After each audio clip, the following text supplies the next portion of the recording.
Hey guys, tonight we begin a journey into one of the strangest chapters in British history. Picture this. It's 1925, and somewhere in the heart of London, a young aristocrat wakes up in a bathtub filled with champagne. He's wearing someone else's silk evening gown. There's a pet monkey curled up on his chest fast asleep. And here's the kicker, he has absolutely no memory of how any of this happened. But you know what? This wasn't some wild fever dream. This wasn't even particularly unusual. For London's bright young men of the 1920s, this was just Tuesday. Now, before we dive deeper into this world of glittering chaos, I need a small favor from you. If you're already feeling intrigued by what's coming, go ahead and hit that subscribe button. Give this video a like if you think stories like this deserve to be told. And hey, I'm genuinely curious, where are you right now as you're listening to this? Are you in bed, staring at the ceiling, sitting in a quiet room somewhere? Maybe you're halfway across the world. Drop a comment and let me know. I love knowing that we're sharing this moment together, even if we're miles apart. Alright, dim those lights if you can. Maybe turn on a fan for that gentle white noise. Get comfortable, because tonight we're going back to a time when the world was learning how to breathe again after nearly choking to death. Let me set the scene for you. It's November 11th, 1918, the Great War. The war they promised would end all wars finally grinds to a halt. Church bells ring across Britain. People pour into the streets, crying, laughing, holding each other. The nightmare is over. But here's what nobody talks about in those joyful photographs when you wake up from a nightmare you're still shaking. And Britain was shaking. Think about the numbers for a second. Nearly 750,000 British men dead. That's not just a statistic, that's entire villages without fathers, universities without students, families without heirs. Imagine walking through London in 1919 and every third house you pass has black ribbons on the door. Every cemetery is full. Every mother you meet has lost someone. The silence in those homes, it was deafening. Now there was this particular generation of young people, mostly born between 1900 and 1910, who found themselves in the strangest position imaginable. They were too young to have fought in the trenches. Most of them were still children when the war started, teenagers when it ended. But they were old enough to remember, old enough to have lost brothers, cousins, friends, old enough to see their mothers cry themselves to sleep every night for 4 years straight. And here's where it gets psychologically fascinating. These kids, these almost adults, they inherited a world that made no sense anymore. Their parents' generation, raised on Victorian values of duty restraint and keeping a stiff upper lip, had just watched those values march millions of young men straight into machine gun fire. The old rules, they got 750,000 people killed. So why on earth would you follow them? There's this letter I came across once written by a young man named Robert Byron in 1923. He wrote to a friend, "They tell us to be sensible, to think of our futures, to behave with dignity." But what future? What dignity? My brother's body is somewhere in a field in France and they can't even tell us which field. So forgive me if I want to dance until sunrise and wear ridiculous clothes and laugh too loudly at parties. At least I'll die knowing I actually lived. That sentiment, that desperate, defiant need to feel alive, that's where our story really begins. It started oddly enough with the girls, young women from aristocratic families, students at Oxford and Cambridge, who were chafing under the weight of their mothers' expectations. These were daughters of earls and barons who were supposed to marry well-host tea parties and basically fade into respectable obscurity. But something had shifted. These young women had seen their brothers die for king and country. Many of them had volunteered as nurses, had held dying men's hands, had seen things no one should see. And they came home different. So in 1923 and 1924, they started organizing these things called treasure hunts. Now you might be thinking, oh, that sounds charming and harmless. Let me correct that impression immediately. These weren't cute little games with riddles and prizes. These were elaborate, chaotic, scandalous races through London in the middle of the night. Young women in evening gowns running through the underground, jumping on buses and trams, racing across the city, screaming with laughter, making absolute spectacles of themselves in public. For context, this was shocking. Proper young ladies did not run. They did not raise their voices in public. They certainly did not race around London without chaperones mingling with regular people on public transportation. But these young women, they were doing all of it, and they were having the time of their lives. The tabloid press went absolutely wild. Headlines like, "Modern Amazons invade Piccadilly," and Society Girl's midnight rampage. The newspapers couldn't decide if they were scandalized or fascinated, probably both. And you know what happened next? The young men got jealous. These were the sons of the same aristocratic families, younger sons mostly who wouldn't inherit the estates. They'd been watching their female friends have all this reckless fun and they wanted in. So the treasure hunts evolved. Suddenly they weren't taking place on public transport anymore. Now there were motorcars, fast, expensive motorcars racing through the countryside at dangerous speeds. The stakes got higher, the parties got wilder, and a movement was born. But here's what I find most heartbreaking about all of this. When you read their letters, their diaries, the books written about them later, there's this thread of sadness running through everything. It's like they were all trying to outrun something. Maybe it was grief. Maybe it was guilt for being alive when so many weren't. Maybe it was the terrible knowledge that another war might be coming. There's this concept in psychology called survivor's guilt, and I think this entire generation was drowning in it. They threw parties because silence felt like death. They drank because sobriety meant remembering. They laughed too loud because if they stopped laughing, they might start screaming. The older generation, their parents, their aunts and uncles, they were horrified. How can you behave this way? They'd demand. Have you no respect? No dignity? But that's exactly the point. The young people had watched dignity and respect lead a generation to slaughter. They'd seen what happened when you followed the rules, when you did your duty, when you trusted your elders. So they chose chaos instead. They chose excess. They chose life, even if it was messy and loud and sometimes destructive. And you know what? For a few shining years it worked. London became this glittering playground where the impossible felt possible. Where a shy boy could put on makeup and a silk scarf and become someone fabulous. Where a girl could cut her hair short and smoke cigarettes and nobody could tell her to stop. Where you could stay up all night dancing to this new wild music called jazz and feel for just a moment like maybe the world wasn't broken after all. But every party has to end eventually. And this one was going to end in spectacular fashion. Though before we get to the ending, we need to talk about the beginning. And the beginning, the absolute heart and soul of this entire movement, was a young man who once told his father at age 4 that he wanted to grow up to become a great beauty. His name was Stephen Tennant, and trust me, you've never met anyone quite like him. Stephen Tennant didn't just arrive at the party, he became the party. And to understand how a young aristocrat from Scotland transformed himself into the living embodiment of an entire generation's rebellion, we need to go back to a garden, a flower, and a 4-year-old boy who knew exactly what he wanted. The year was 1910. Young Stephen, the youngest son of Lord Glenconner, was playing in the gardens of his family's estate when he stopped dead in his tracks. There in a patch of sunlight was a pansy in full bloom. Now most children would have picked it or run past it, but Stephen, he stood there transfixed, staring at this flower like it held the secrets of the universe. When his father found him 20 minutes later still standing in the same spot, he asked, "Stephen, what on earth are you doing?"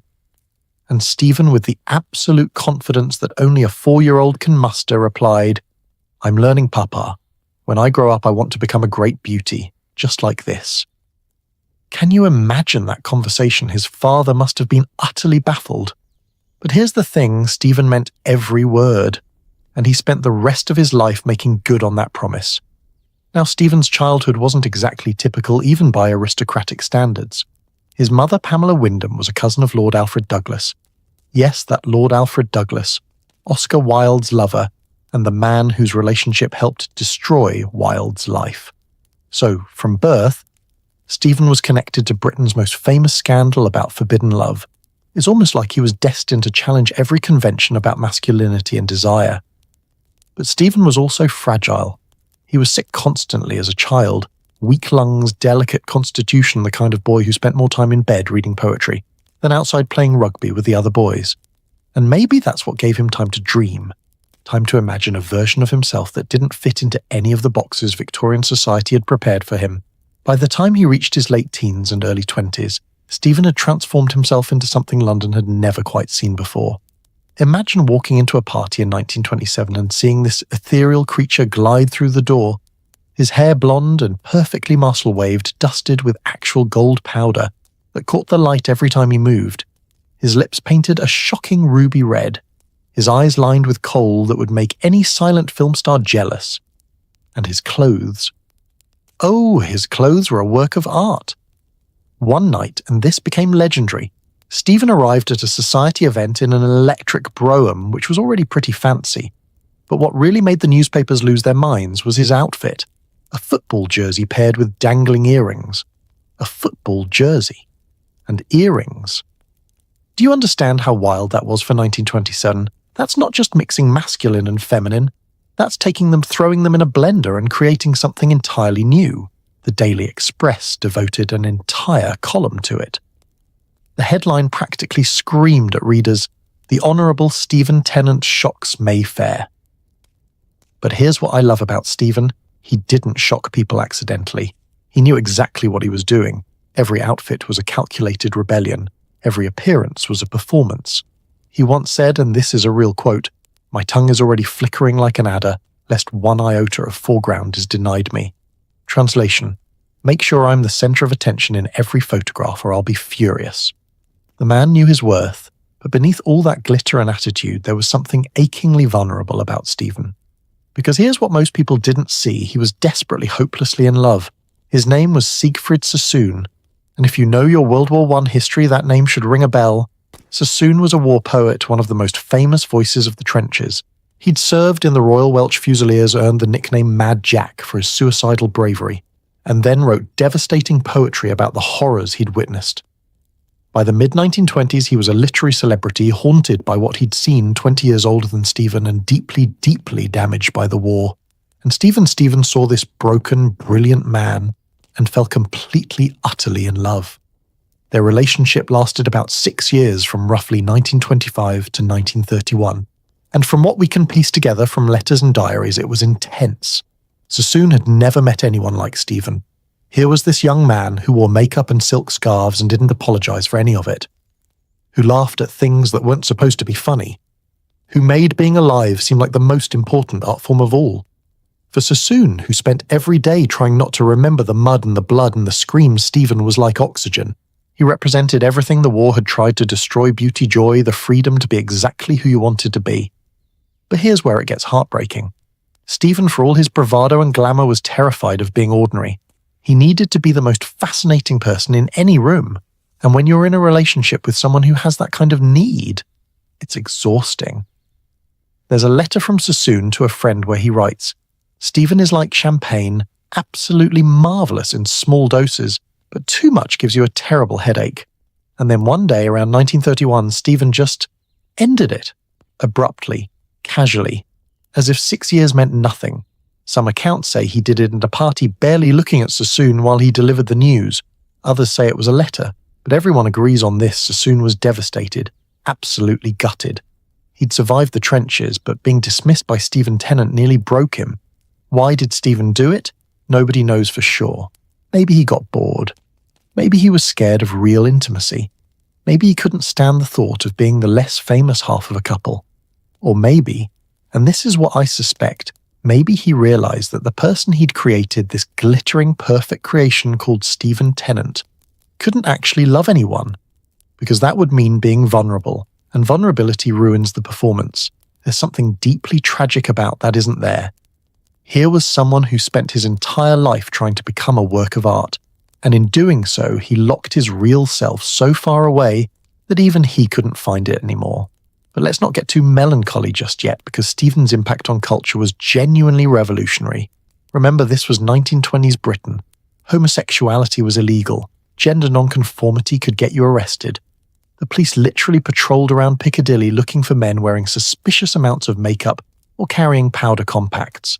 You could be thrown in prison for being too feminine, and yet Stephen Tennant walked through London in full makeup jewellery and androgynous clothing. And he did it with such confidence, such style, such absolute refusal to apologize that he somehow got away with it. His class helped, obviously. It's easier to break rules when you're the son of an earl, but still the sheer audacity of it was breathtaking. He became a muse for artists and writers. Nancy Mitford based the character Cedric Hampton in Love in a Cold Climate on him, a flamboyant young man who takes a country house by storm. Evelyn Waugh used him as inspiration for Sebastian Flyte in Brideshead Revisited, that beautiful doomed aristocrat with his teddy bear and his bottle of wine. Even his friend Cecil Beaton, who photographed everyone, took his most famous, most artistically perfect photographs of Stephen. There's one particular photo Stephen dressed as Prince Charming in white satin and lace, looking directly at the camera with this expression that's half invitation, half challenge. It's currently in the National Portrait Gallery, and if you ever get a chance to see it in person, do it. Because you can see it in his eyes. The performance, yes, but also the dare. He's asking, are you brave enough to be this free? For a lot of young people in the 1920s, especially queer young people, who felt like they had to hide everything about themselves, Stephen was proof that another way was possible. He was living evidence that you could refuse the script society handed you and write your own instead. But here's the question that haunts me. Was he happy? Did all that glitter and glory and attention fill the hole inside? Or did it just make the hole more obvious? We'll never really know. But what we do know is this. Stephen Tennant showed the world that beauty could be radical, that fashion could be rebellion, that the way you present yourself to the world isn't vanity, it's politics, it's art, it's revolution. And speaking of art, there was someone watching all of this unfold, someone with a camera and an eye for history in the making, someone who would take these fleeting, glittering moments and preserve them forever. His name was Cecil Beaton, and he was about to invent something we now can't imagine living without the very concept of celebrity itself. There's a photograph that changed everything. It's from October 1927, and if you look at it closely, and I mean really look, you can see the exact moment when celebrity culture as we know it was born. In the image, 7 people lounge on grass arranged in a casual semicircle. Rex Whistler, William Walton, Georgia Sitwell, Teresa, and Zita Jungmann, and of course, Stephen Tennant. They're all impossibly beautiful, draped in fabrics that catch the light. Just so, looking at the camera, with expressions that say, we know we're magnificent and we know you know it too. But here's the thing that makes this photograph revolutionary. They're not doing anything. They're not commemorating a wedding or a coronation or any event of importance. They're just being fabulous. And someone thought that was worth documenting, that someone was Cecil Beaton, and he understood something that nobody else quite grasped yet in this new world. After all the horror and death, people didn't just want to read about parties. They wanted to see them. They wanted to feel like they were there, standing just outside the frame, close enough to touch the glamour. Cecil came from a different world than most of his subjects. His father was a timber merchant, comfortable, yes, but not aristocratic, not someone whose family had castles and titles going back centuries. And I think that outsider perspective was exactly what made him brilliant, because Cecil looked at the bright young things the way a scientist looks at a rare species, with fascination, with careful attention, and with the knowledge that he was witnessing something that wouldn't last forever. He started taking photographs at Cambridge, where he was studying history and supposedly becoming a proper gentleman. But Cecil had zero interest in being proper. He discovered that with a camera he could create something more powerful than reality. He could create myth. And the bright young things needed a myth maker. See, there's this fascinating symbiotic relationship that developed. The partygoers needed Cecil because without documentation their parties were just parties, momentary, gone by morning. But with Cecil's photographs, they became immortal. They became art. And Cecil needed them because they were his canvas, his subjects, his ticket into a world that otherwise would have kept him firmly outside the velvet rope. There's even a phrase that people whispered at parties back then. You scratch my back, I'll photograph yours. Crude maybe, but accurate. Everyone was using everyone else and they were all perfectly happy with the arrangement. But here's where Cecil's genius really shows. He didn't just take pictures, he constructed them. Every photograph was a production. He'd spend hours getting the lighting exactly right, positioning people at specific angles, adjusting fabric so it draped in ways that fabric doesn't naturally drape. His sister Baba, who became one of his favorite subjects later, said, "Posing for Cecil was exhausting. He'd make you hold a position until your muscles screamed, all while telling you how effortlessly beautiful you looked. The hypocrisy of that is almost funny, right? Creating images of spontaneous glamour through hours of calculated work. But that's exactly what made them powerful. Think about your Instagram feed for a second. How many of those candid shots took 20 tries to get right? How many of those, I woke up like this? Selfies took 45 minutes of preparation. Cecil Beaton invented that. He created the template for modern celebrity photography. Make the extraordinary look effortless. Make the stage look spontaneous. make people believe that beauty just happens to some people naturally, when really it's a full-time job. In 1930, Cecil published The Book of Beauty. And let me tell you, this book was a sensation. It featured photographs of some of the most stunning women of the era: Gloria Morgan, Vanderbilt, Consuelo Vanderbilt, British aristocrats, American heiresses, actresses, socialites. The book didn't just showcase beauty, it defined it. If Cecil Beaton photographed you and put you in this book, you were officially undeniably beautiful. The camera had spoken. But here's what's darkly fascinating about this: Cecil was essentially playing God. He decided who was beautiful enough to be included. He decided which angle made you look divine and which made you look ordinary. He had the power to make or destroy social reputations with a click of a shutter, and people were terrified of him because of it. There's a story, possibly apocryphal, but too good not to share, about a society lady who supposedly said something rude about Cecil at a party. The next week, photographs appeared in the society pages showing her at the worst possible angles, unflattering lighting. A captured moment of her mid-blink mouth half open. Nothing technically wrong with the photos, but she looked haggard, old, slightly foolish. She called Cecil in tears, begging him to stop. His response: "Darling, the camera doesn't lie. Perhaps you should be more careful about what you say at parties." Brutal, right? But that's the power he wielded. Now, Cecil wasn't just documenting his friends' parties because he loved them. Well, he did love them in his way. But he also understood that he was witnessing history. There's an entry in his diary from 1928 where he writes, "These people are extraordinary. They're creating an entirely new way of being young, of being alive. And when this ends, because it will end, these photographs will be all that's left." He was right, of course. But there's something almost vampiric about that, isn't there? Befriending people specifically so you can document their decline. Being there with your camera ready when everything falls apart. And let me tell you about one particular photo shoot that reveals everything about Cecil's relationship with this world. It was 1928 and his sister Baba was getting married in theory. For the photo shoot, Cecil dressed her as the bride of 2028, 100 years in the future. White and silver embroidered satin designed along neoclassical lines, with this enormous Elizabethan lace collar that made her look like she'd stepped out of a science fiction novel, a bride of the future. Do you see what he was doing? He was taking this moment, 1928, when everything felt possible and dangerous and new, and projecting it forward, saying, "This is what we think the future looks like. Beautiful, strange, unbound by the rules that try to contain us."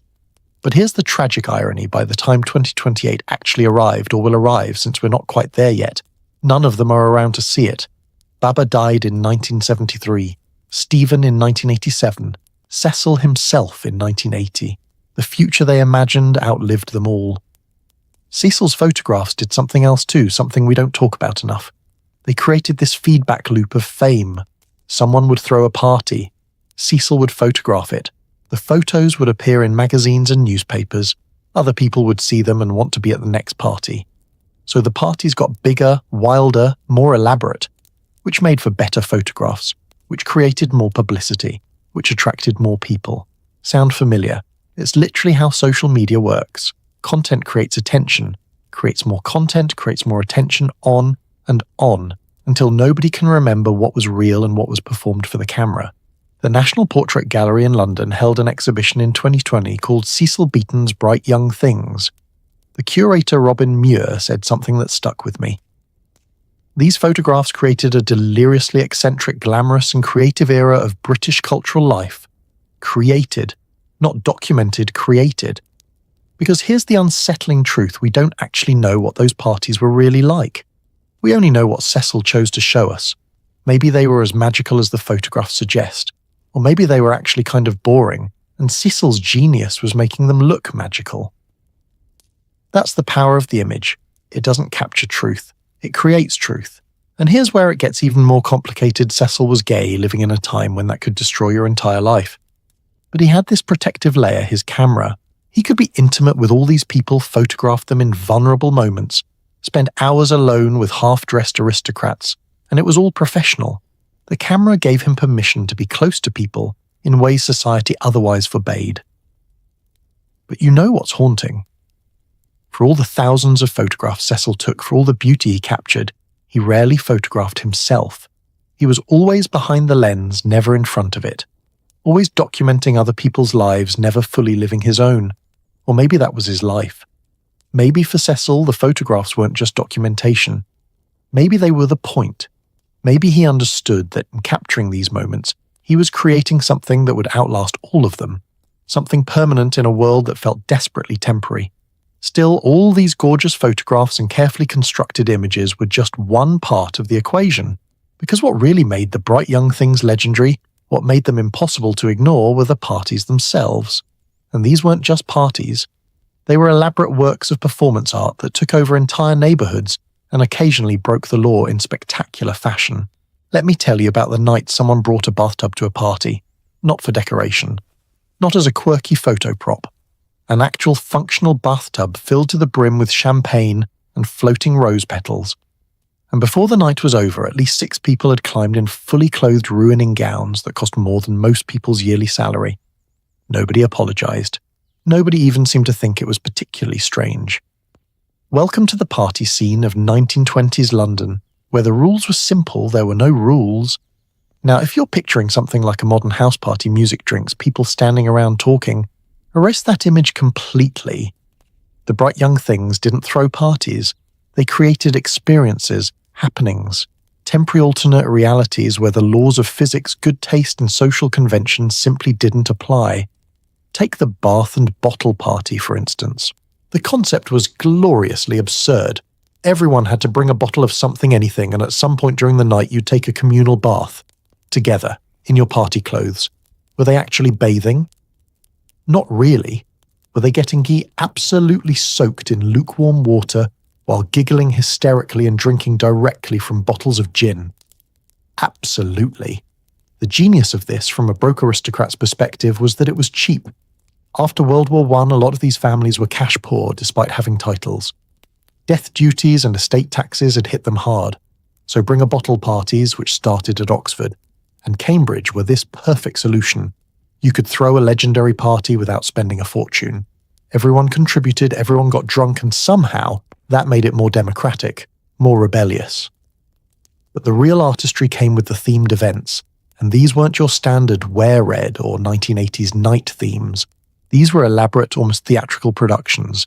In 1929, someone and historical records don't agree on exactly who, which somehow makes it more perfect, threw a second childhood party. The invitation specified that all guests must dress and behave as children. So imagine this London's most sophisticated adults showing up to a mansion dressed in sailor suits and pinafores, sucking on lollipops, playing with toy soldiers, and speaking in baby talk. The photographs from that night are simultaneously hilarious and deeply unsettling. Grown men in short pants, women in hair ribbons carrying dolls, all of them completely committed to the bit. What was the point? Honestly, I'm not sure they knew. Maybe it was commentary on how the adult world had failed them. Maybe it was permission to be vulnerable and silly in a way they'd never been allowed. Or maybe, and this is what I suspect, maybe it was just funny. Maybe after years of being told to act your age and behave appropriately, reverting to childhood was the ultimate middle finger to expectations. Then there was the Dream of Fair Women Ball in 1928, hosted by Lolia Ponsonby, who would later become the Duchess of Westminster. But this wasn't about looking backward. This was about imagining the future. Guests were instructed to dress as people from different decades, but decades that hadn't happened yet. So you had the huntswoman of 1960, the bather of the future, the nun/bridge player of 1980. Someone came as Ascot 2000. Try to imagine that. It's 1928 and you're trying to predict what fashion will look like 72 years in the future. What would you even base that on? And yet these people committed fully creating these elaborate costumes out of silver lame and geometric shapes and materials that looked vaguely futuristic. Looking at those photographs now from our perspective in 2025 is wild, because some of it is hilariously wrong. Nobody wears geometric headpieces to go hunting. Sorry, 1928. But some of it is eerily prescient. The clean lines, the androgyny, the mixing of formal and casual, they were actually onto something. But here's what strikes me most about these parties. They weren't just about excess or spectacle. They were about transformation. For one night, you could be anyone, anything. You could step outside the identity you were born into and try on a new one. And in a society as rigidly structured as 1920s Britain, where your family name determined your entire trajectory, that was genuinely revolutionary. Of course it helped, if you knew where to go. The bright young things had their sacred spaces, clubs and hotels that tolerated, even encouraged, their wildness. The Gargoyle Club on Dean Street in Soho was a favourite. It had been designed by Henri Matisse, which should tell you something about the aesthetic aspirations. The main room had these enormous windows covered in stained glass, so the light filtering in was always coloured red, blue, gold. It made everyone look slightly unreal, like characters in a dream. The Cavendish Hotel was another sanctuary run by the legendary Rosa Lewis, who'd been a cook for Edward the Evan, and now ran what was essentially the most permissive hotel in London. Rosa had a philosophy: as long as you could pay your bill, she didn't care what you did. Secret affairs? Sure. Drugs? She didn't ask. Someone's passed out in the hallway at 4 a.m, she'd step over them. The Cavendish wasn't just a hotel, it was a judgment-free zone, which was rarer than gold in 90s London. And the nights themselves followed a pattern, a ritual of excess. You'd start with cocktails around 10 p.m. and not wine or beer like your parents drank. These were the new American drinks: martinis, sidecars, Manhattans, mixed drinks with ridiculous names that tasted like rebellion. Then you'd head to a club for dancing. Jazz was the soundtrack, that wild improvisational American music that respectable people called degraded and primitive, which of course made it irresistible. Around 2 a.m, when normal people were deep in sleep, the real party would begin. Someone would suggest a scavenger hunt, but not the cute kind. The kind where you had to steal something from a police station, or get a photo with a stranger in Piccadilly, or climb onto the roof of a public building. Teams would split up, racing through London in expensive cars, shouting and laughing, definitely breaking multiple laws. And the drugs, let's talk about the drugs, because they were everywhere. Cocaine was the favourite, called snow, or powder. Heroin was available, hashish at some parties. These weren't hidden or shameful. People would pass around a silver compact of cocaine as casually as offering someone a cigarette. There's a memoir, I can't remember who wrote it, where someone describes snorting cocaine off the back of a rare book in someone's library, and the writer's tone suggests this was completely normal behaviour. Now, before you think I'm glamorising this, hold on. Because there's something we need to understand. This wasn't recreation. This was medication. These people were self-medicating trauma grief, and a bone-deep terror that the world might end again at any moment. The drugs weren't about having fun. They were about being able to tolerate being alive. Think about it like this: you're 23 years old. Your brother died in France. Your best friend from school lost his mind in the trenches and had to be institutionalized. You have nightmares about things you didn't even witness directly but somehow inherited. And someone offers you a little white powder that makes all of that go quiet for a few hours. Would you say no? I'm not saying it was a good choice. I'm saying it was an understandable one. The parties usually ended around dawn when London started waking up. You'd stumble out of wherever you'd been, squinting in the early light, still in your elaborate costume or evening wear, and suddenly you'd see regular people. Workers heading to their jobs, shopgirls opening stores, people whose lives had structure and purpose and schedules, and for just a moment you'd feel the weight of what you were doing, wasting time, wasting money, wasting yourself. But then someone would suggest breakfast at the Cavendish and you'd push that feeling away and keep going. Because stopping meant thinking, and thinking meant remembering, and remembering meant pain. Here's a question I keep coming back to: were these parties actually fun, like genuinely enjoyable, or were they more like obligations, performance pieces where you had to pretend to be having the time of your life because admitting otherwise would mean admitting the whole thing was empty? I think the answer is both. I think they were fun in the moment, that rush of breaking rules, of being outrageous, of feeling alive. But I also think they were exhausting, a burden these young people carried because they didn't know what else to do with themselves. Still, for all the excess and chaos, these parties did something important. They created space. Space for people who didn't fit anywhere else. Space for expressions of identity that the outside world would have crushed. And in that space, something remarkable happened. People fell in love, found community, and discovered that maybe they weren't as alone as they thought. What nobody tells you about the 1920s is that love could send you to prison. Not metaphorical prison, actual cells with bars and guards and criminal records that destroyed your life forever. And yet somehow in the middle of London, there was this magical pocket of freedom where two men could dance together and nobody blinked. Where a woman could wear a man's suit and kiss another woman, and the only response would be, "Darling, you look divine." How did that happen? And more importantly, what did it cost? Let me paint you a picture of what normal looked like in 1920s Britain. Homosexuality wasn't just frowned upon. It was a criminal offence under the Labouchere Amendment of 1885. Men could be prosecuted for gross indecency, which was intentionally vague enough to criminalise basically anything. Two men holding hands, potentially illegal. Love letters, evidence for prosecution, being seen together too often, suspicious. Oscar Wilde had gone to prison for exactly this in 1895, and his trial had been so sensational, so deliberately humiliating, that it served as a warning to everyone: hide who you are or be destroyed. Women had it slightly different, not better, just different. Lesbianism technically wasn't illegal, but only because when they tried to pass a law against it, members of Parliament literally argued that women were too pure and innocent to even conceive of such things, so why mention it and give them ideas? I'm serious. That was the actual logic, so lesbian relationships existed in this strange legal limbo, where they weren't criminal, but were considered so unthinkable that admitting to one meant you were hysterical or mentally ill and could be institutionalized. This was the world the bright young things were navigating, and somehow they created something extraordinary within it. Part of it was class privilege, obviously. If you're the son of an earl or the daughter of a marquess, the police think twice before arresting you. Your family has connections, lawyers, the ability to make problems disappear. But it wasn't just that. There was something else happening, a conscious, deliberate creation of safe space. The parties became sanctuaries, places where the usual rules were suspended. And I don't just mean the rules about drugs and alcohol. I mean the fundamental rules about who you were allowed to be. There's this incredible description from someone, I think it was Jessica Mitford, one of the famous Mitford sisters, who later wrote about growing up in this world.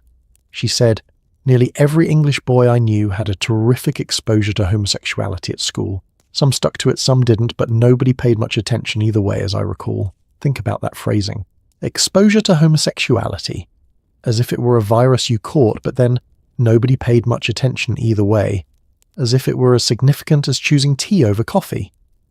That contradiction tells you everything about this world.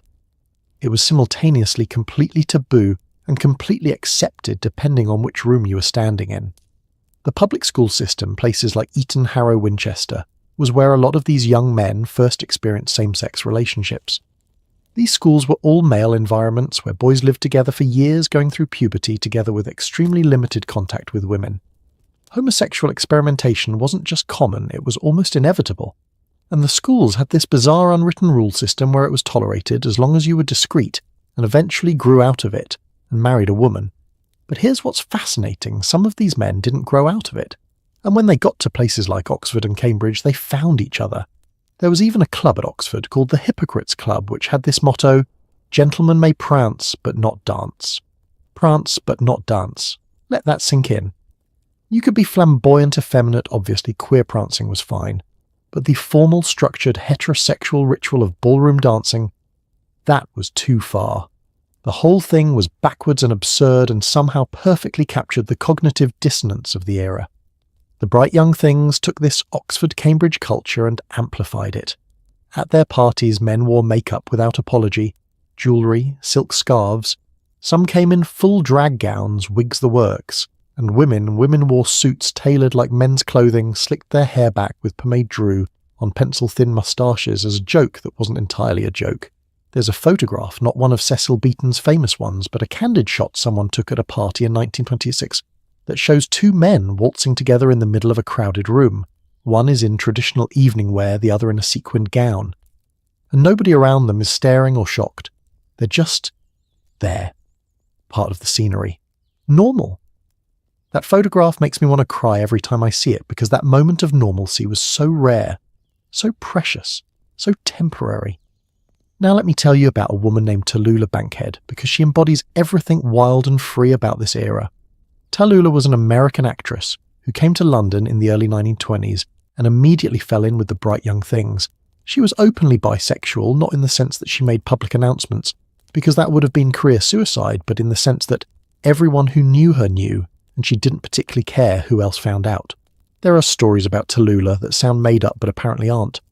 Like the time she showed up to a party and announced to the room, "I'm an ambidextrous lover," and when someone asked what that meant, she replied, It means I'll sleep with anyone, darling, as long as they're interesting.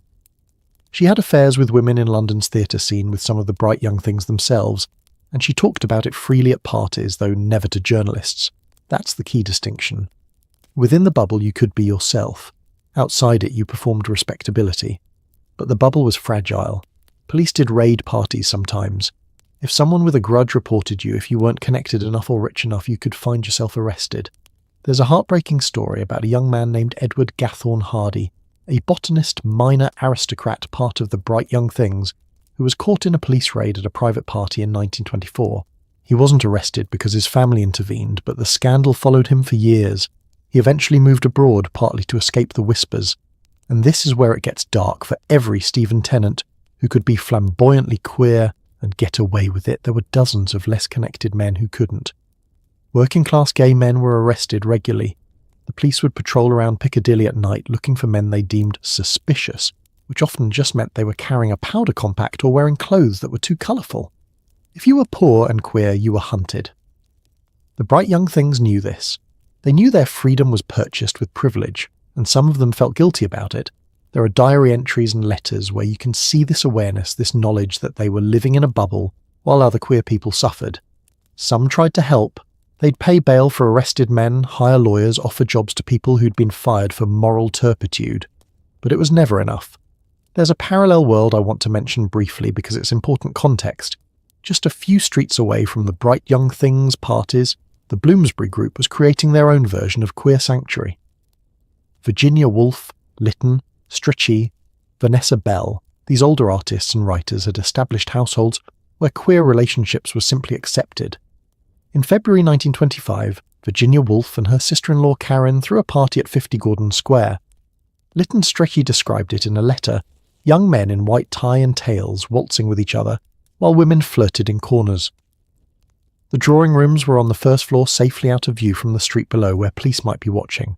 These parties were quieter than the bright young things events, more intellectual, but they served the same function, creating temporary zones where people could breathe. What strikes me is how much effort went into maintaining these spaces. You had to know the right addresses, the right clubs, the right code words. There was this whole underground network of safe houses and tolerant establishments.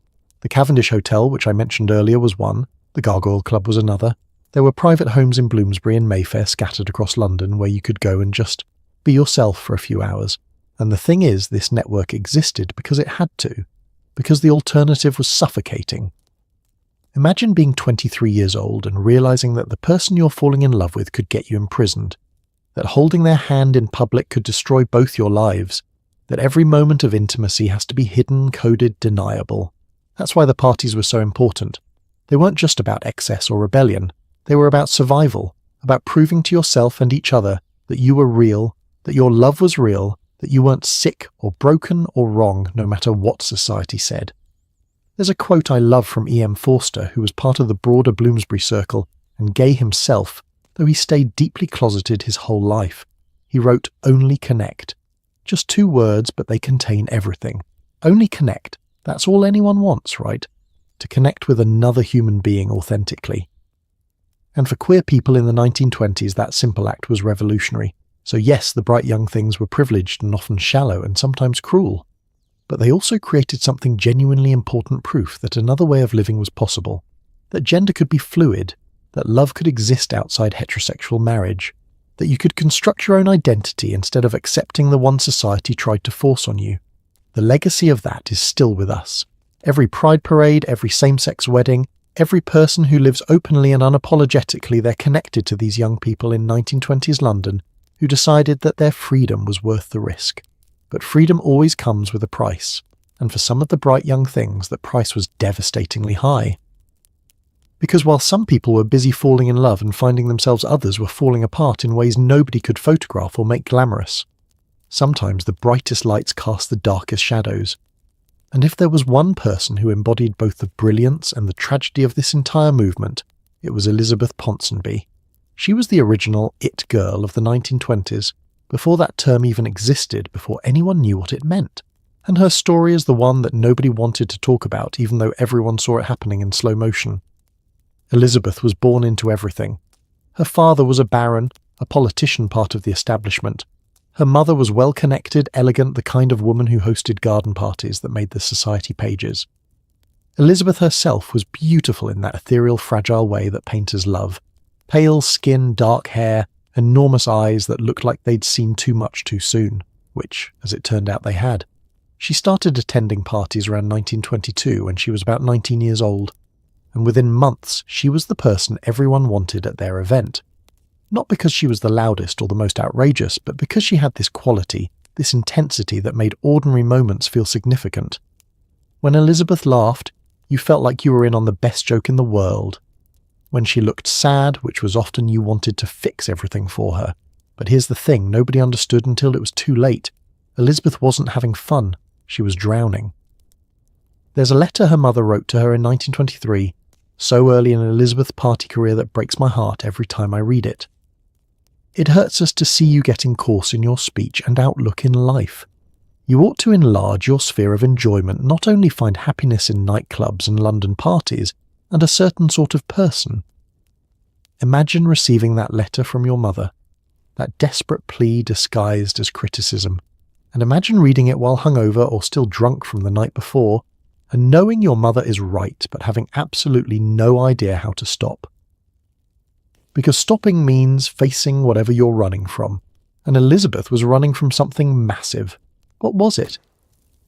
We don't know exactly. Maybe it was the war trauma everyone carried. Maybe it was something more personal, family pressure, unrequited love, clinical depression that nobody understood how to treat in 1923. Maybe it was just the terrible realization that being young and beautiful and privileged doesn't actually make you happy. Whatever it was, Elizabeth tried to drown it in alcohol, and not in the glamorous champagne at parties way. I'm talking about drinking alone, drinking in the afternoon, drinking until she couldn't remember her own name. By 1925, people at parties started to whisper, "Have you seen Elizabeth? She's getting worse." By 1927, the whispers became concerns. By 1930, they became resignation. She made half-hearted attempts at having a life outside the parties. She tried acting for a while, not very successfully. She took a job as a shop assistant in a dress boutique, which must have been surreal for everyone involved. Can you imagine going to buy a dress and being served by the famous Elizabeth Ponsonby, or daughter of a baron, the girl whose photograph was in all the magazines? The job lasted a few weeks. The problem was that Elizabeth had built her entire identity around being the it girl. And what happens when you age out of that role, when you're 28 instead of 22, and there are newer, younger girls at the parties, and you're no longer the bright young thing, but just a thing?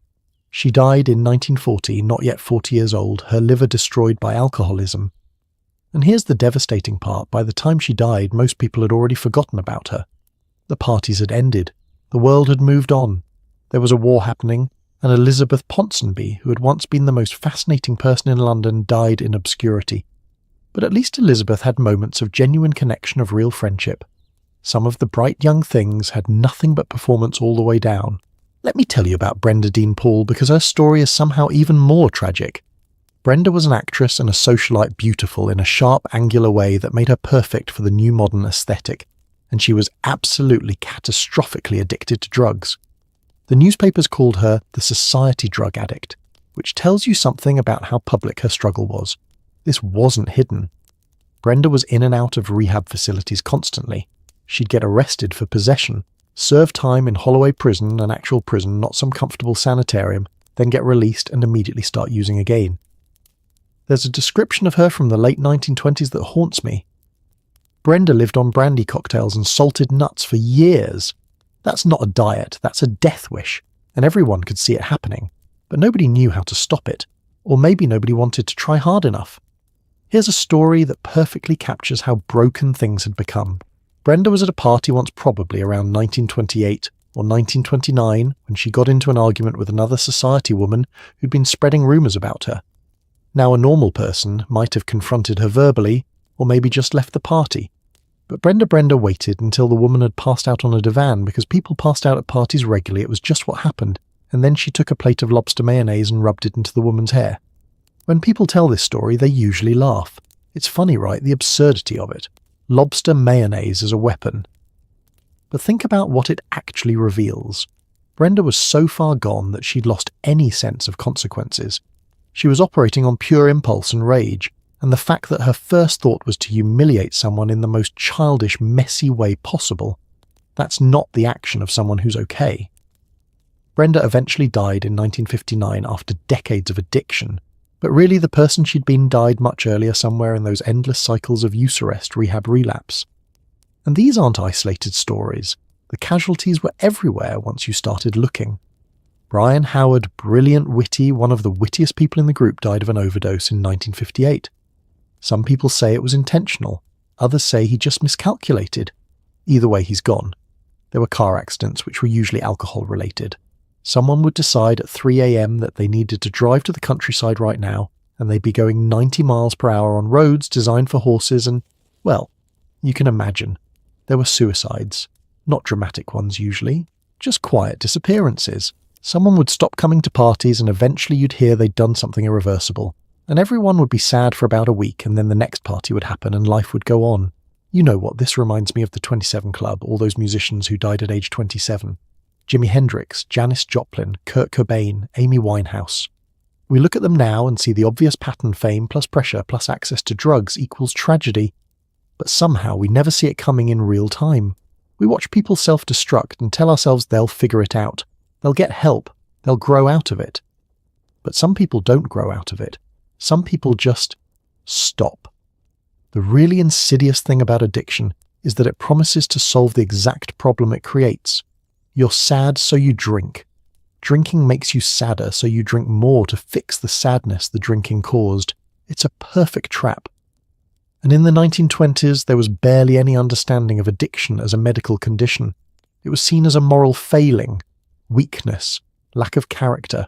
So if you were struggling, you had two choices: hide it and keep using, or admit it and be judged. Neither option led anywhere good. There's a psychological concept called hedonic adaptation that explains some of this. Basically, humans get used to whatever level of stimulation they're experiencing, so they need more and more to feel the same effect. The first party is thrilling. The 10th party is fun. The 100th party is just what you do. And by party number 500, you're not feeling anything anymore, but you keep going because what else is there? The bright young things were trapped in this cycle. The parties got bigger and wilder because they had to, because anything less felt boring. The drugs got stronger because tolerance built up. The risks got higher because normal risks stopped producing adrenaline. It's like they were on a treadmill that kept speeding up and nobody could figure out how to get off. And their families watched helplessly. There are heartbreaking letters from parents trying to intervene, trying to understand. Why can't you just stop, they'd ask. Why can't you just be normal? As if addiction were a choice. As if their children were deliberately choosing to destroy themselves. But here's what I think was really happening. These young people were carrying trauma they didn't have language for. They'd grown up during a war that killed nearly 1 million British people. They'd lost brothers, friends, potential partners. They'd inherited a world that made no sense, where all the old rules had proven useless. And nobody was equipped to help them process that, so they self-medicated. They created these elaborate parties as a form of group therapy. They turned their pain into performance art. And some of them made it through to the other side, but others didn't. The tragedy is that it didn't have to be this way. If there had been actual mental health support, if addiction had been treated as an illness, rather than a moral failure, if someone had recognized that these young people needed help instead of judgment, maybe Elizabeth would have lived past 40. Maybe Brenda would have gotten clean. Maybe Brian Howard would have written the novel everyone knew he was capable of. But that's not what happened. What happened is that a generation of brilliant, beautiful, damaged people burned themselves out trying to feel something other than pain. And we're left with photographs and stories and the haunting question, what could they have become if someone had caught them before they fell? Still not everyone crashed and burned. Some people took all that chaos and pain and creativity and transformed it into something that lasted. They became the chroniclers, the artists who turned their experiences into literature.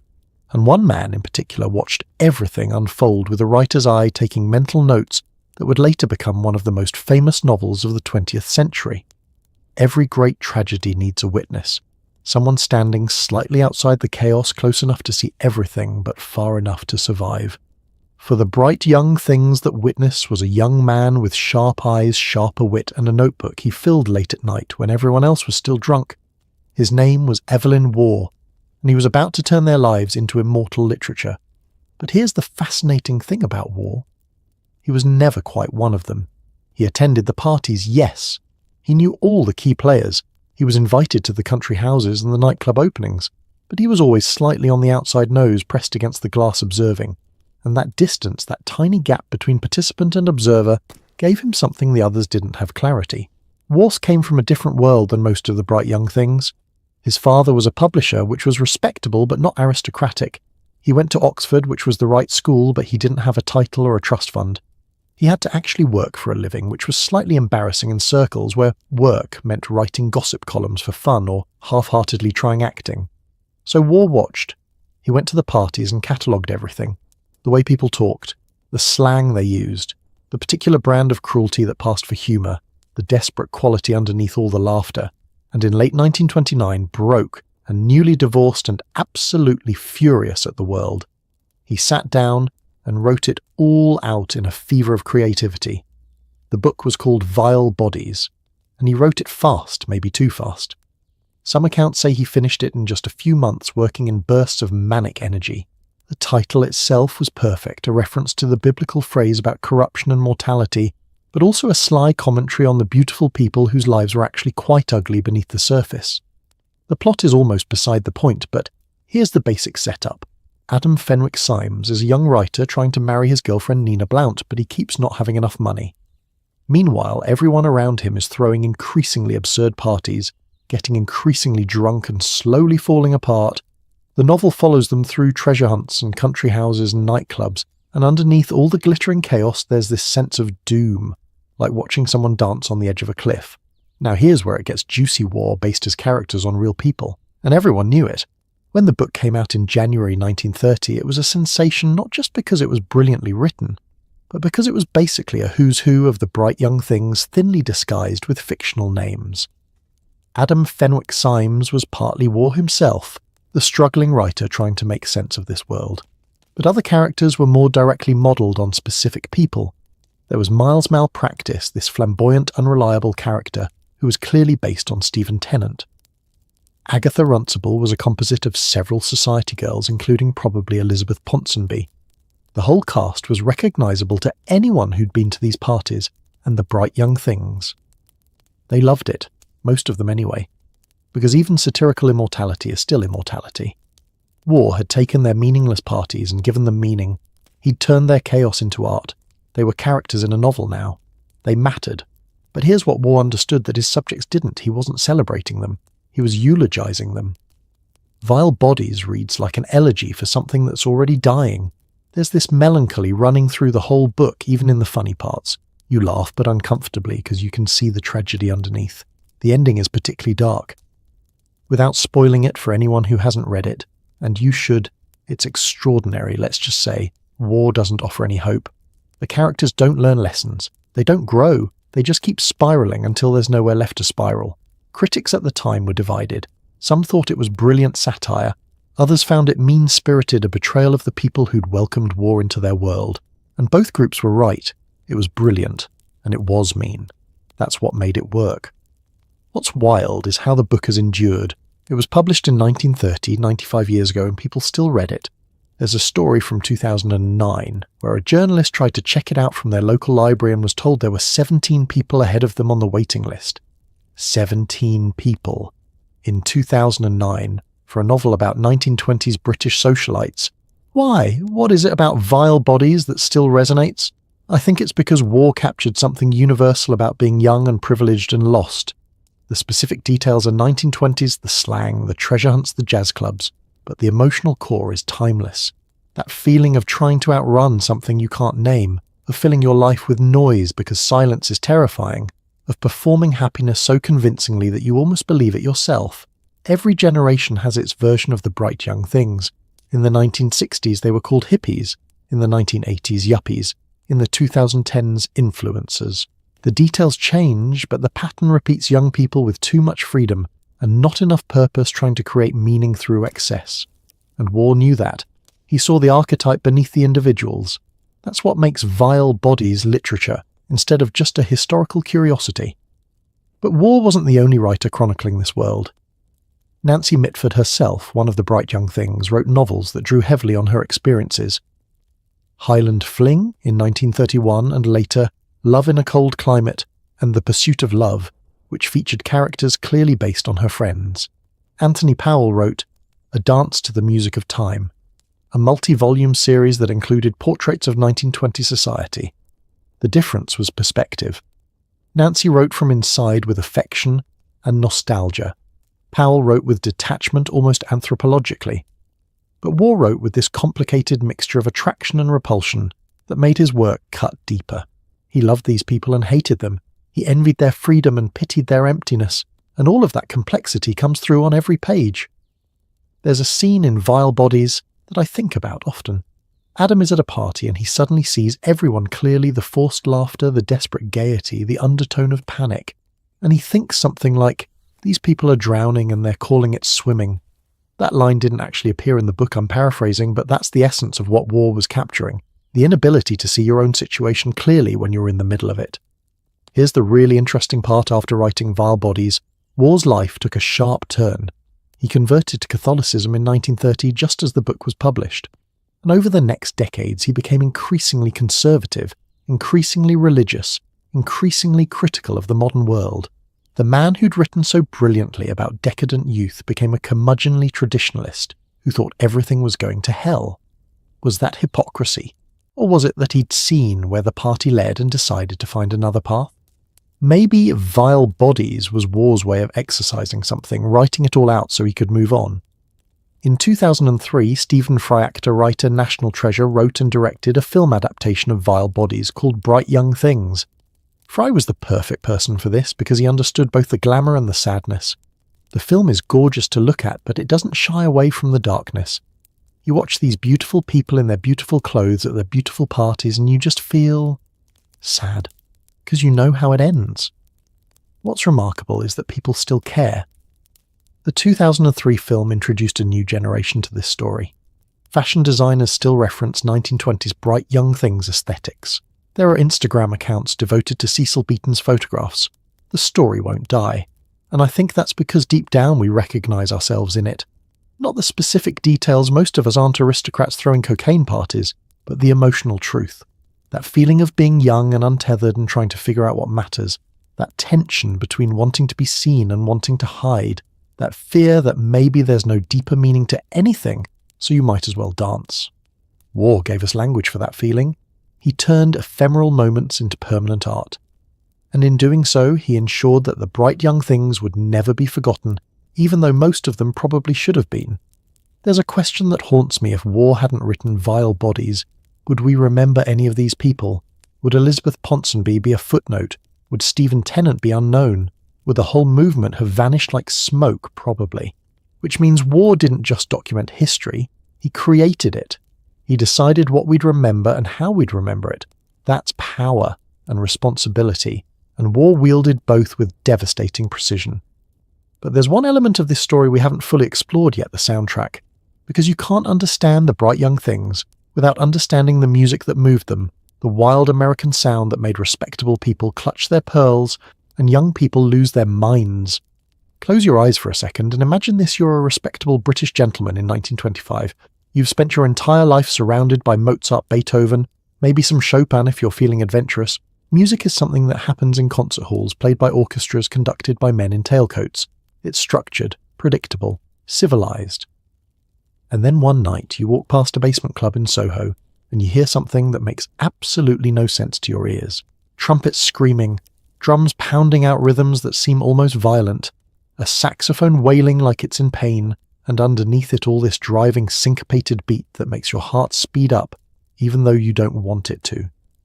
That sound, that wild, improvisational, uncontrollable sound, was jazz, and to the bright young things it wasn't just music, it was revolution in audio form. Here's what you need to understand about jazz in 1920s Britain. It was transgressive in ways we can barely imagine now. This wasn't just a new genre of music. It was a direct challenge to everything British culture held sacred. Structured jazz threw it out. Predictability jazz laughed at the very concept. And most scandalously, it was black, American, other. Everything that the British establishment had been taught to look down upon. The newspapers hated it with a passion that seems almost comical now. The The Daily Mail ran articles calling jazz degraded music that would corrupt the youth. The Times published pieces by musicologists who seriously argued that jazz was literally primitive, evolutionarily inferior to European classical music. Church leaders denounced it from pulpits. School headmasters banned students from listening to it. Which of course made young people obsessed with it. There's a psychological principle here that we see over and over through history. Tell young people something is forbidden, and they'll want it twice as much. The establishment's horror at jazz wasn't a bug, it was a feature. Every shocked article, every scandalized sermon, every parent declaring "not in my house" just made jazz more appealing. And the bright young things embraced it completely, not just as music to dance to, but as a statement of identity. When you walked into a party playing jazz instead of a string quartet, you were saying, "I reject your world. I reject your values. I reject everything you tried to teach me about what's proper and civilized." The clubs where jazz played became sacred spaces. We talked about the Gargoyle Club earlier, but let me paint a fuller picture. You'd descend down steep stairs into a basement that had been designed to feel like a different world. The stained glass windows made everything glow in unnatural colours. The air was thick with cigarette smoke and perfume and sweat. And on stage you'd see these musicians, often black Americans who'd come to Europe because they could actually get paid decent money here, playing their hearts out. The Charleston was the dance that defined the era. Have you ever seen footage of it? It's this wild, energetic dance where you kick your legs out, swing your arms, move your whole body in ways that Victorian-era people would have considered obscene. Women's skirts would fly up. Men and women would touch each other in ways that weren't quite proper. And the speed, my God, the speed. You couldn't dance the Charleston sedately. It demanded energy, abandon, a willingness to look slightly ridiculous. And that was exactly the point. For young people who'd grown up in a world of rigid social conventions where every movement was supposed to be controlled and modest, the Charleston was liberation. It was permission to take up space, to be loud, to move your body however you wanted. The foxtrot was slightly more respectable, but still scandalous, because it required partners to hold each other close. Not at arm's length like traditional ballroom dancing, but actually pressed together, moving as one unit. Mothers were horrified. "That's not dancing," they'd say. "That's just embracing in public." Exactly. That was exactly what made it perfect. But here's something fascinating that doesn't get talked about enough: the racial dynamics of all this. The bright young things were mostly white aristocrats fetishizing black American culture. They loved the music, they loved the dancing, they'd stay up all night in clubs watching black musicians perform. But would they have invited those musicians to their private parties? Would they have socialized with them outside the club context? Probably not. And that's uncomfortable to acknowledge. The bright young things were progressive in some ways. Their acceptance of homosexuality, their rejection of rigid gender roles. But they were also products of their time and class, which meant they held racial prejudices they probably didn't even recognize as prejudices.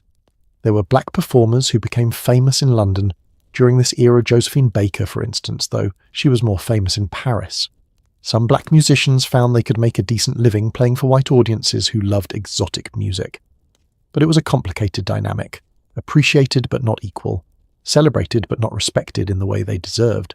This is one of those historical moments where we have to hold multiple truths simultaneously. The bright young thing's embrace of jazz was genuinely rebellious and culturally significant. And it was also a form of cultural appropriation that benefited white people more than the black artists who created the music. Both things are true. History is messy like that. The slang the bright young things used was heavily influenced by jazz culture too. Darling as a universal term of address that came from the theatre and jazz world. Divine to describe something wonderful. Bogus for something fake or disappointing. Tight meaning drunk. These words filtered up from the underground club scene into aristocratic drawing rooms. Language is always political. When you adopt the slang of a subculture, you're signalling that you're part of that world, or at least that you aspire to be. The bright young things spoke like jazz musicians and club performers because it marked them as modern, as different from their parents' generation. And their parents noticed. There are these wonderful letters where older aristocrats complain about how young people talk now. They all sound like American gangsters, one baroness wrote to a friend in 1926. She meant it as an insult, but the young people would have taken it as the highest compliment. Think about parallels to other eras. In the 1950s, white teenagers in America embraced rock and roll, which was black music repackaged and often stolen by white performers. In the 1970s, punk rock was the sound of working-class British youth rejecting mainstream culture. In the 1980s, hip-hop scared suburban parents who thought it would corrupt their children. In the 2010s, EDM and rave culture. Every generation finds music that the older generation hates. That's how you know it's working. But jazz did something else, something maybe even more important than just annoying parents. It provided an escape route from thinking. When you're dancing to jazz at 2 a.m., your body moving faster than your brain can process, you're not thinking about the war. You're not thinking about your dead brother. You're not thinking about what your life means or doesn't mean. You're just moving, feeling, existing in the moment. That's not shallow. That's survival.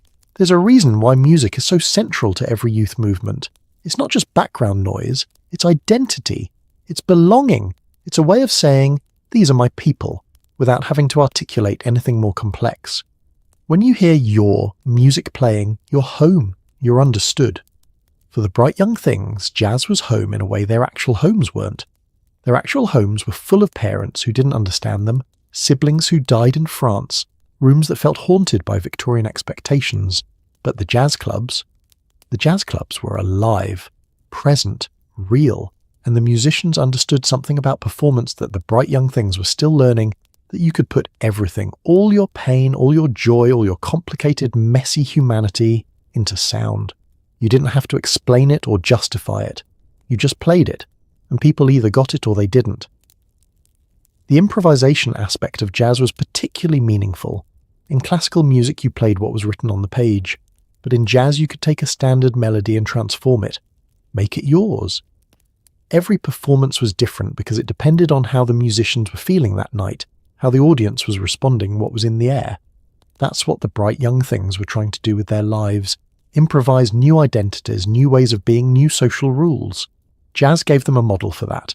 It showed them that you could honour tradition while completely reinventing it. But even the wildest improvisations eventually have to end.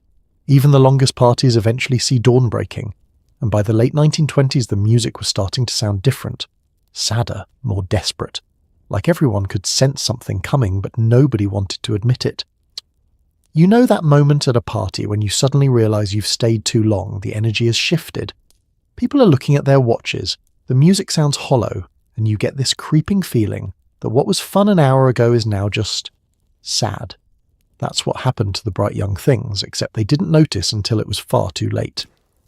The beginning of the end was October 24th, 1929. Black Thursday, the Wall Street crash. You've probably heard about it, the day the American stock market collapsed and took the global economy with it. Banks failed. Millionaires became paupers overnight. And the shockwaves rippled across the Atlantic to Britain within weeks. By early 1930, Britain was sliding into what would become the Great Depression. Unemployment started climbing. Factories closed. Working-class families who were already struggling found themselves with nothing. Bread lines formed in London, Manchester, Birmingham. Men who'd survived the trenches of World War I now stood in queues for soup, unable to feed their children. And in Mayfair, the bright young things were still throwing parties. At first, they didn't seem to notice the disconnect. Or maybe they did notice and just didn't care.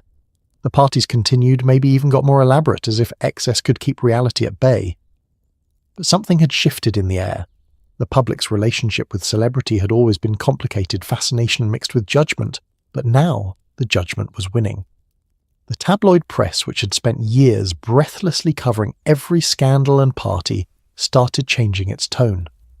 Articles that used to read like, "Look at these fabulous people having fabulous fun," now read more like, "Look at these privileged idiots wasting money while people starve." Same behaviour, completely different framing. There's a fascinating dynamic here about how quickly public opinion can turn. When times are good, people enjoy living vicariously through the wealthy. It's escapism, entertainment. But when times are bad, that same behaviour becomes offensive. It's like the collective mood said, "We tolerated your nonsense when we had food on our tables, but now it feels like an insult." The bright young things should have read the room, should have scaled back, done their partying more privately, maybe even tried to appear concerned about the social conditions around them. Some of them did actually. Some quietly stopped attending the most outrageous events. Some started doing charity work trying to rehabilitate their images, but others doubled down. And that brings us to November 1931 and the party that killed the whole movement, the Red and White Ball. Let me paint this picture for you because it's almost unbelievable. The invitation specified that everything, and I mean everything, had to be red or white. Your clothes red or white. Your accessories red or white. The decorations red or white. Even the food was required to be red or white. Lobsters, strawberries, white chocolate, red wine, white champagne. Nothing that fell outside this colour scheme was allowed. Arthur Jeffress, who was hosting with a few others, arrived in an outfit that became legendary for all the wrong reasons. White angel skin pyjamas, basically silk loungewear that probably cost more than a working man's yearly salary. White elbow-length kid gloves. Ruby and diamond bracelets that caught the light like small fires. And he carried, I kid you not, a muff made entirely of white narcissus flowers. A muff of flowers in November. Other guests matched his energy. Evan Morgan showed up in a scarlet toga like he was attending a Roman orgy. Someone else wore a white ski suit with a white fur hat. The cigarettes provided were specially made in red and white. Even the ashtrays matched the theme. Can you imagine the planning that went into this? The money spent. Someone had to source red and white cigarettes. Someone had to ensure every single food item matched the colour scheme. The flowers, the linens, the lighting, every detail obsessively controlled to maintain this aesthetic. And here's the thing, if this party had happened in 1925, it would have been celebrated as creative genius. The newspapers would have loved it. But in November 1931, with unemployment over 20% and the country sliding deeper into depression, it was obscene. The backlash was immediate and brutal. The newspapers didn't just criticise the party, they eviscerated it. Headlines like "Indecent Display of Wealth," "While Britain Starves," and "The Bright Young Fools Show Their True Colours." Editorial writers competed to see who could be most scathing. One particularly harsh piece called "The Attendees," Parasites Dancing on the Grave of British Dignity. The criticism wasn't just about the money, though. That was part of it. It was about the tone deafness, the complete inability to recognise that the world had changed and their behaviour needed to change with it. It was about privilege so thick it had become blindness. And here's what's devastating. Some of the attendees seemed genuinely confused by the backlash. There are accounts of people saying things like, "But we've always thrown parties like this. Why is everyone suddenly angry?" They couldn't see that context matters, that the same action can be playful in one moment and grotesque in another. The Red and White Ball became a turning point. After the media firestorm, there was this collective decision never explicitly stated but universally understood that public spectacle was over. The bright young things could still have their parties, but they had to be private now. Society affairs that the middle-class press would approve of. Respectable. Boring. And just like that, the movement died. Not with a bang, but with a whimper and a strongly worded newspaper editorial. There's something almost Shakespearean about it, isn't there? The tragedy of people who flew too close to the sun and couldn't understand why they got burned. They'd spent years breaking rules and getting away with it, so they assumed they always would. They forgot that their freedom existed at the public's pleasure. And when that pleasure was withdrawn, they had nothing. Does this remind you of anything? Think about modern celebrities who get cancelled for behaviour that used to be tolerated. Think about influencers who post tone-deaf content during crises. Think about how quickly public adoration can turn to public fury when the context shifts. In 2020, during the early pandemic lockdowns, celebrities posted videos of themselves in their mansions, talking about how we're all in this together, while regular people were losing jobs and couldn't afford rent. The backlash was swift and merciless. Same energy as the Red and White Ball, just different technology. The lesson is always the same. Privilege is a performance that requires audience buy-in. And when the audience stops playing along, the performance looks ridiculous. But here's what makes the end of the Bright Young Things particularly sad. They were young people who'd been traumatized by war, who'd created this whole elaborate culture as a coping mechanism, and society's response when times got hard was basically stop coping in ways that annoy us. Was that fair? I don't know. The working class people suffering through the Depression had also been traumatized by war. Many of them had actually fought in it, unlike most of the Bright Young Things. They'd lost brothers and fathers too, and they didn't have the luxury of processing their trauma through champagne parties. They had to just endure. So maybe the backlash was justified, or maybe it wasn't. Maybe it's one of those situations where everyone's pain was real, but some people's pain was more visible, and therefore more irritating. The English Puritanism that had been pushed underground for a decade came roaring back. All those disapproving voices that had been drowned out by jazz music suddenly found their volume again. "We told you this behaviour was inappropriate," they seemed to say.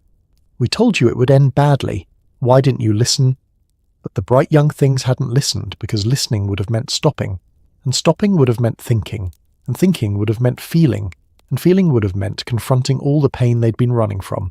So they kept running until they hit a wall, and that wall was November 1931. After the red and white ball, the parties continued but changed completely. They moved behind closed doors. They became society events, with proper invitations and dress codes and all the boring structure that the bright young things had spent a decade rejecting. The treasure hunt stopped. The wild costumes disappeared. The cocaine went back underground. Some people adapted. They settled down, got married, found careers. They looked back on the 1920s as a youthful phase they'd outgrown. But others never recovered from having their party shut down. They'd built their entire identities around being bright and young and rebellious. And now they were just people. Aging people. People with no purpose beyond the parties that no longer existed. What happens to a professional butterfly when winter comes? That's the question that haunted the next decade for so many of them. And the answers varied wildly, some triumphant, some tragic, all of them complicated. When the music stops, everyone has to figure out what to do next. And that's when you discover who you really are when the party lights come up, and you're standing there without a costume, without a role to play, just yourself in the harsh light of day. For the bright young things, that moment of truth revealed everything. Some transformed themselves into something new. Others spent the rest of their lives trying to recreate what they'd lost. And a few simply disappeared. Let's start with the success stories because they're genuinely remarkable. Take Cecil Beaton, our photographer from earlier. You'd think the end of the bright young things would have ended his career too. After all, he'd built his reputation photographing them. But Cecil was smarter than that. He'd been learning the whole time, honing his craft, building a portfolio that went beyond just party pictures. By the 1930s, he was photographing royalty. In the 1940s, he worked as an official war photographer, documenting World War II. In the 1950s and 60s, he became a legendary costume and set designer for films and theatre. He won Academy Awards, actual Oscars, for his work on Gigi and My Fair Lady.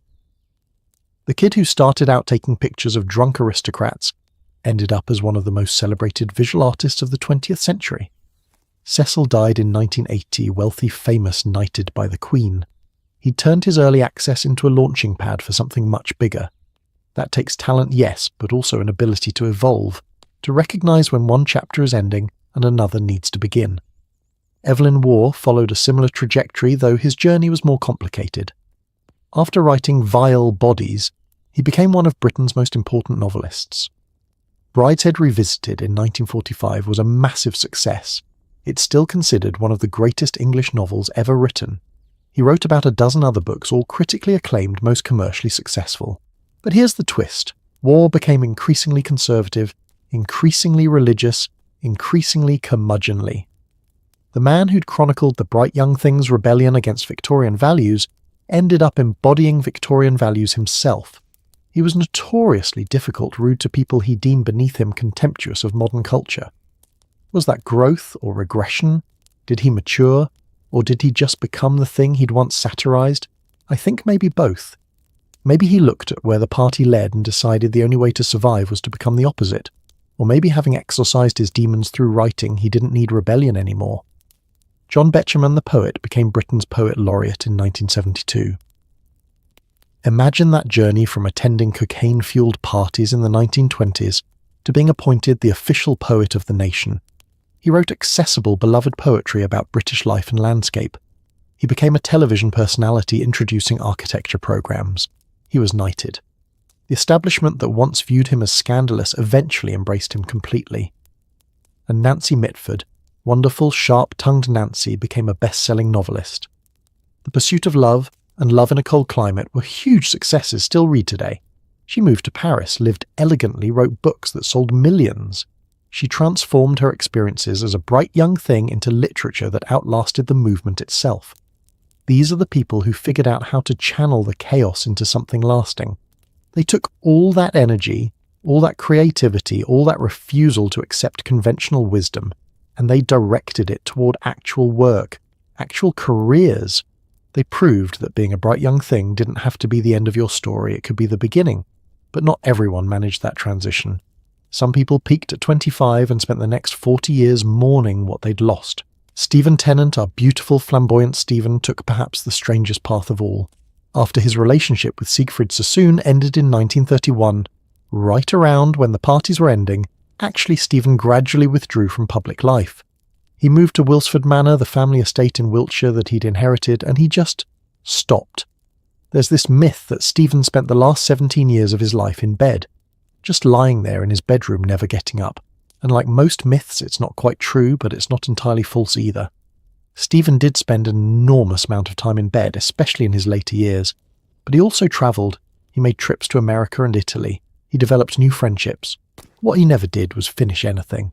He spent decades working on a novel called Lascar, A Story You Must Forget. He'd talk about it constantly, show people pages, promise it would be finished soon, but it never was. He couldn't complete it. Maybe because completion meant judgment. And as long as it was unfinished, it remained perfect in his imagination.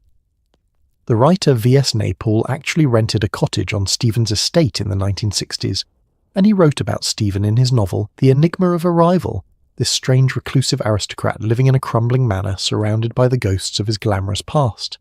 By then, Stephen was in his 60s, still beautiful in a faded way, still wearing his decorative pyjamas and showing visitors his legs, which he remained quite proud of. Truman Capote visited him, David Hockney, Christopher Isherwood, Kenneth Anger. All these artists made pilgrimages to see Stephen Tennant, this living relic of the 1920s, and Stephen would receive them in bed, surrounded by bric-a-brac and photographs and memories, and he'd tell stories about the old days that got more elaborate and less accurate each time he told them. He died in 1987 at 81 years old. He'd outlived almost everyone from his era. The last bright young thing standing, except he'd been lying down for decades. What do you do with a life like that? How do you judge it? Stephen had declared at age 4 that he wanted to become a great beauty, and he succeeded. He was beautiful, he was adored, he was photographed and written about and remembered. But was he happy? Did he feel fulfilled? Or did he spend his last decades wishing he could go back to being 23 again, at a party that would never end? The question haunts me. Is it better to burn bright and fade fast, or to burn dimly for a long time? Stephen did both. Somehow burned incredibly bright for about a decade, then dimmed himself, deliberately preserving what remained like an artifact. Others from the movement simply vanished into respectability. They married people their parents approved of. They took jobs in the family business. They moved to the country and had children and told those children carefully edited versions of their youth. Oh yes, I knew the Mitford girls. Yes, I attended some parties. Nothing too outrageous, darling. Some became politicians, can you imagine? People who'd once snorted cocaine off rare books became members of parliament. They gave speeches about moral values and public decency, and nobody mentioned what they'd been doing in 1926. Or if someone did mention it, it was laughed off as youthful indiscretion. Boys will be boys and all that. The privilege of it is staggering, honestly. Working-class people who'd made similar mistakes would have been marked for life. But if you were upper class enough, you could simply reinvent yourself. The past was whatever you said it was. There were also those who continued the lifestyle but privately quietly. They still drank too much and took lovers and lived on allowances, but they did it behind closed doors now. The performance was over, but the addiction to chaos remained. These people just existed for decades, neither growing nor changing, trapped in amber. And there were those we've already talked about, Elizabeth Brenda Bryan Howard, who couldn't survive the transition at all. They self-destructed in various ways at various speeds, and the world mostly forgot about them. Here's what strikes me about all these different trajectories. There's no clear correlation between how wild you were in the 1920s and how successful you were afterward. Cecil Beaton was just as involved as anyone, and he thrived.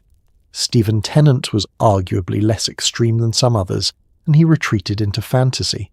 Nancy Mitford partied with the best of them and became a beloved author. Elizabeth Ponsonby wasn't doing anything worse than dozens of others, and she died alone and forgotten. So what made the difference? Talent, obviously. Luck, definitely. But I think there's something else, the ability to see your youth as a chapter rather than the whole book. The people who succeeded were the ones who could say that was who I was then. This is who I am now. The people who failed were the ones who couldn't let go, who kept trying to be 23 when they were 40, 50, 60, who built their entire identity around being a bright young thing and had nothing left when that identity was taken away. It's a lesson that applies to any life, really. You can't stay in one phase forever. You have to be willing to evolve, to disappoint your past self if necessary, to become someone different than who you thought you'd be.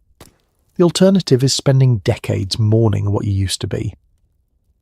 But here's the final beautiful irony. Even though most of them are gone now, even though that glittering world of 1920s London disappeared almost a century ago, we're still talking about them. We're still fascinated by them. They're still here in a way frozen at their most beautiful and terrible, and that matters more than most of us want to admit. So here we are nearly a century later talking about people who died decades ago, parties that happened when our great-grandparents were young, a world that no longer exists. Why? Why do the bright young things still matter? Why can't we let them rest? I think it's because they invented something. We're all still living with the idea that you can be famous for just existing, for being yourself but performed, for turning your life into content. Think about it. Before the bright young things, fame came from achievement. You were famous because you'd written a great book, painted a masterpiece, won a war, discovered something, accomplished something. But the bright young things were famous for being at parties, for wearing interesting clothes, for saying witty things, for being photographed. Sound familiar? They created the template for modern celebrity culture. They proved that you didn't need talent or achievement, you just needed visibility. You needed people talking about you, photographing you, writing about you. You needed to understand that life could be performance, and performance could be life, and if you did it right, you could turn that into a career. Instagram influencers, YouTubers, TikTok stars, reality TV celebrities. They're all descendants of the bright young things, whether they know it or not. The technology changed, but the fundamental concept is the same. Be interesting, be visible, be willing to let people watch your life unfold. And just like the bright young things, modern influencers navigate this complicated relationship with their audience, adoration mixed with resentment, fascination mixed with judgment. People love watching your life when they're entertained, but the moment you misstep, the moment you reveal your privilege too, obviously the moment you fail to read the room, that love turns toxic. Cancel culture. That's just the red and white ball happening over and over digitally, instantly, globally. But the bright young things legacy goes deeper than just celebrity culture. They genuinely pushed boundaries that needed pushing. Their acceptance of gender fluidity, their creation of spaces where queer people could exist openly that mattered. That was radical for 1920s Britain, and it paved the way for everything that came after. Every pride parade, every same-sex wedding, every person who presents their gender however they want, they owe a tiny debt to people like Stephen Tennant, who wore makeup and jewellery in 1927 and refused to apologise. To the bright young things who created parties where men could dance with men and women could dress like men and nobody pretended to be shocked. Were they perfect allies? No. They were privileged people playing at rebellion from a position of safety. But they normalised things that desperately needed normalising. They showed that another way of living was possible. Their fashion legacy is still everywhere too. Androgynous clothing. The bright young things were mixing masculine and feminine aesthetics 100 years ago, gender-neutral fashion. They were already doing it. The idea that clothes are just clothes and anyone can wear anything. That started in those 1920s parties where Stephen Tennant wore evening gowns and women wore tuxedos and everybody looked fabulous. Fashion designers still reference the 1920s aesthetic constantly. That sleek Art Deco, slightly dangerous glamour, it never goes out of style. Because it was never about the specific garments. It was about attitude, about refusing to be categorized, about making yourself into art. And then there's the literary legacy. Vile Bodies is still read in universities. Brideshead Revisited is still considered one of the great English novels. Nancy Mitford's books are still bestsellers. These weren't just historical documents, they were literature that transcended its moment. Cecil Beaton's photographs are in museums worldwide. The National Portrait Gallery in London, the Metropolitan Museum in New York, they all have his work. Those images of beautiful young people in the 1920s are now considered fine art worth millions. So the bright young things succeeded in their ultimate goal. Even if most of them didn't live to see it, they became immortal.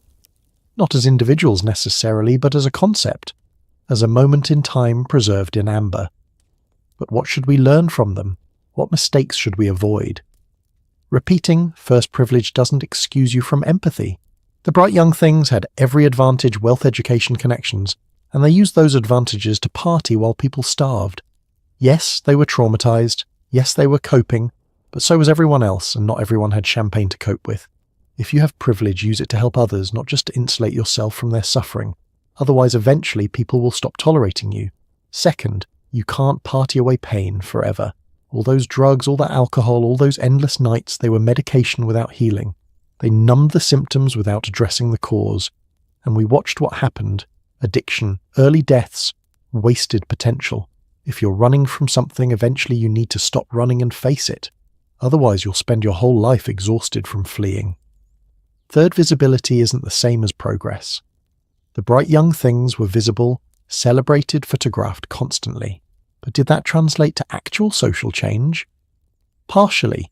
Their visibility helped normalize some things, yes. But it didn't change laws. It didn't protect the working-class queer people who were arrested while aristocratic queer people partied safely. So if you have a platform, use it for something beyond performance. Visibility is a tool, not an endpoint. Fourth, read the room. Know when the party's over. The bright young thing's biggest mistake was not recognizing that context had shifted. What was tolerated in 1925 was offensive in 1931. They should have adapted, and their failure to do so ended the whole movement. In life and career and relationships, you have to stay aware of how the world around you is changing. What worked yesterday might not work tomorrow. But here's what the bright young things got absolutely right. They refused to let trauma define them. They could have spent the 1920s being somber and serious and appropriately sad about the war. Instead, they chose joy. Artificial joy, maybe. Performative joy, perhaps. But still joy. They chose laughter over silence, movement over stillness, creation over destruction. And in a world that had just demonstrated humanity's capacity for mechanized death, choosing to dance was revolutionary. They also understood something profound, that identity is performance, and performance is identity. We're all creating ourselves every day through the choices we make about how to present to the world. The bright young things just did it more consciously, more artistically, more boldly than most people dared, and they created community. For all their flaws, they built spaces where people who didn't fit anywhere else could belong. Where the weird kids, the queer kids, the artistic kids, the damaged kids could find each other and feel less alone. That's not nothing. That's actually everything. So what's the final takeaway from the bright young things? What's the lesson that matters most? I think it's this. You can't stay young forever. You can't party forever. At some point, the music stops, and you have to figure out who you are when nobody's watching. And the people who make it through that transition are the ones who remember that the performance was never the point, connection was, creation was, finding meaning in a meaningless world was. The bright young things who thrived were the ones who used those wild years as fuel for something lasting. The ones who failed were the ones who thought the party was the purpose, not the preparation. We're all performing versions of ourselves whether we admit it or not. On social media, at work, with friends, with family, we're all curating personas, choosing what to reveal and what to hide. The bright young things just did it with more sequins and champagne. The question is, what are you performing toward? What's the point of the show? Is it just distraction? Or are you building something real beneath the surface? As you drift off to sleep tonight, maybe think about that. Think about the parts of yourself that are performance and the parts that are real. Think about what you're running from and what you're running toward. Think about the legacy you want to leave, not in terms of fame or achievement, but in terms of how you made people feel, what you created, who you helped. The bright young things lived fast and burned bright, and left us with photographs and novels and cautionary tales. Most of us won't be remembered that way. Our parties won't be documented. Our mistakes won't become literature.